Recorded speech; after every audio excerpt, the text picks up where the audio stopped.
पालखी पाठीमागं आहे, पालखी पाठीमागं आहे. पालखी बैलगाडीत नाही, बैलगाडीत पालखी नसते.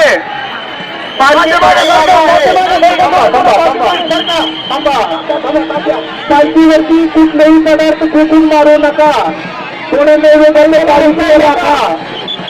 आपण इतक्या मनोभावे प्रश्न केलेला नैवेद्य मावशी फेकून मारणार का तुम्ही? नैवेद्य अर्पण करायची वस्तू फेकण्याची नाही.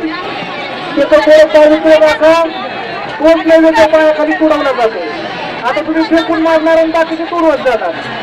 त्याच्यामुळे आणलेला प्रसाद, आणलेला नैवेद्य एकमेकांमध्ये वाटून घ्या. आता फेकू नका. काही नवीन पद्धती चालू करू नका. सर्व नवीन येते, फक्त 5 खडे सुन्याचे ते पालखीवरती टाकण्याची पद्धत. हातामध्ये फुलं असतील, पुष्प असतील, जरूर त्याचा वर्षाव करावा. नरवेला असेल, नारळ असेल, त्याचा वर्षाव करू नये. सर्व यांचं करू नये. चला